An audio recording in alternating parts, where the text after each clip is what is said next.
Muito bem, lição número 3, a parte de terça-feira, o chamado de Abraão.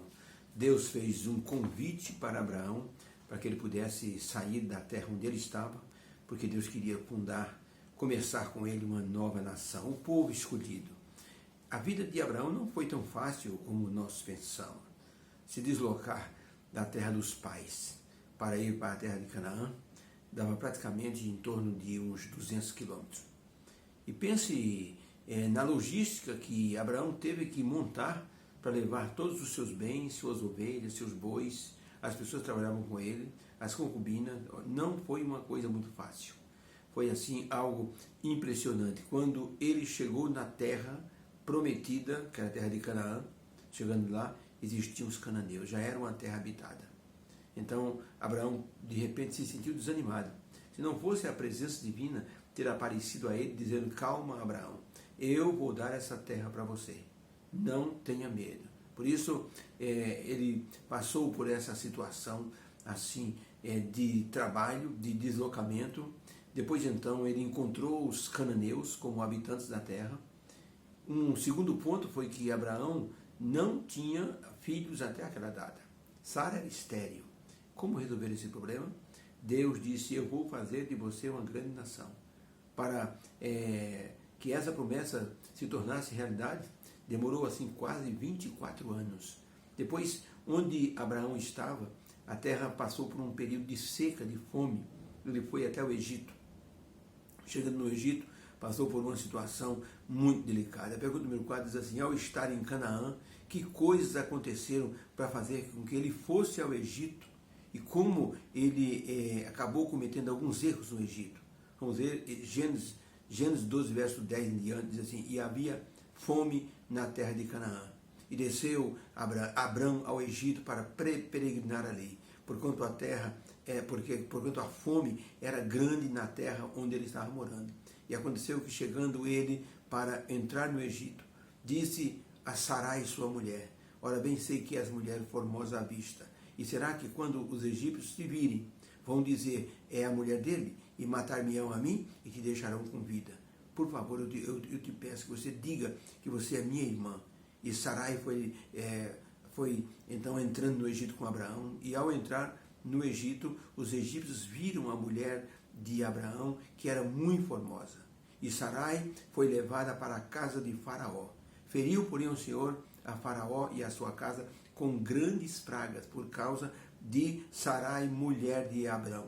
Então chamou o Faraó a Abraão e disse: o que é isso que você me fez? Você sabia que ela era tua mulher?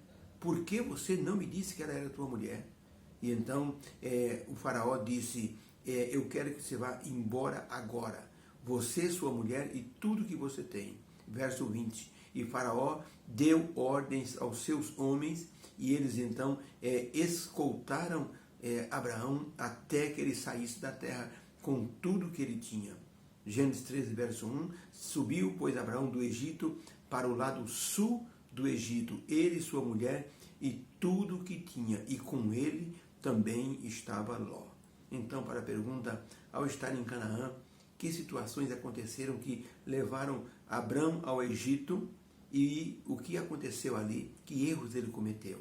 Resposta: Abraão enfrentou na terra de Canaã uma crise de fome gravíssima, e por isso ele resolveu ir ao Egito, onde ele ficou com receio de ser morto por causa da beleza de Sara, sua esposa. E por isso ele trouxe maldição sobre o rei do Egito.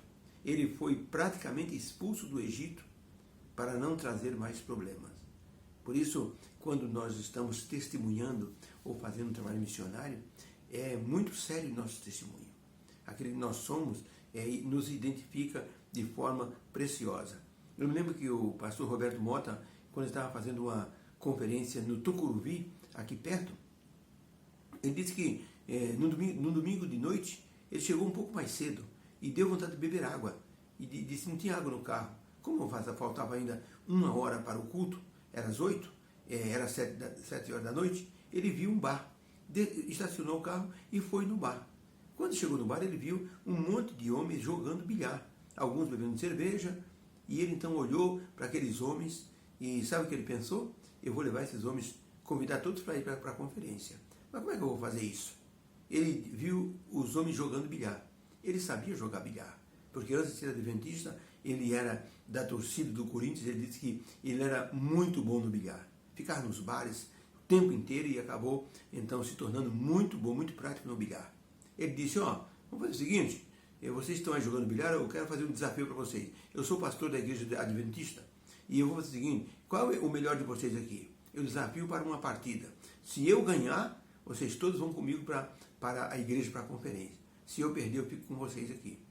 E ele disse, meu Deus, me ajuda. E ele começou a jogar com o melhor jogador do bar. Ele disse, gente, eu matei cada bola. Eu não acreditei naquilo que eu estava fazendo. Só por Deus mesmo. E eu ganhei a partida. Quando eu terminei a partida, sabe o que eles disseram?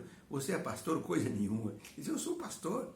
Vamos comigo, vocês prometeram. Ele disse, olha, levei os 10 para a conferência e dos 10, 8 se batizaram. Olha, não é sempre que nós conseguimos fazer uma façanha desse tipo. Abraão, ele quis fazer algo de sua situação, do seu pensamento pessoal. Ele deixou de confiar em Deus, na proteção divina, e acabou criando uma artimanha. O jeitinho que o ser humano tem por causa da fraqueza do pecado. Abraão quis dar um jeitinho. Fala que você é minha irmã, tá? Não diz que você é minha esposa, não, senão eles vão me matar aqui e vão deixar você com vida. Você vai ser levada para o harém do faraó. Então diga que você é minha irmã. Assim eles não vão fazer nenhum mal para mim. Olha, foi uma ideia infeliz. Abraão, ele assim, duvidou da proteção divina. Mas depois ele aprendeu seriamente, ou essa séria lição. E o bom de tudo é que Deus é muito misericordioso. Deus não nos condena assim como o ser humano condena. Deus foi benevolente e utilizou Abraão para consumar o seu plano, a sua missão de salvação que ele havia estabelecido com Abraão. Isso quer dizer que nosso testemunho é muito valioso diante das pessoas. Por isso o apóstolo Paulo disse que nós somos uma carta aberta e lida por todos os homens. Nós somos o bom perfume de Cristo. Lá em Israel havia um hotel que todo mundo queria ir para um certo quarto. O quarto 208 era o escolhido, disputavam. Mas o que tinha esse quarto diferente? É que, numa ocasião anterior, um hóspede tinha ali um perfume caríssimo que ele comprou em Jerusalém e acabou o vidro caindo no chão e ele, como não tinha nada para limpar, tinha um vaso perto, ele pegou terra do vaso e jogou em cima daquele perfume caído, junto com os cacos de vidro, depois pegou uma pazinha, uma vassoura, varreu e jogou tudo dentro do vaso e cobriu com terra. Então aquele perfume envolvido com a terra exalava um perfume muito gostoso no ambiente. Então todo mundo queria aquele quarto por ter um perfume tão gostoso. O cristão tem que ter um perfume de testemunhos. Sua vida deve ser um testemunho que seja uma fragrância maravilhosa, que as pessoas gostam de estar perto. Já viu alguém com um perfume gostoso? Você fica assim, que perfume é esse?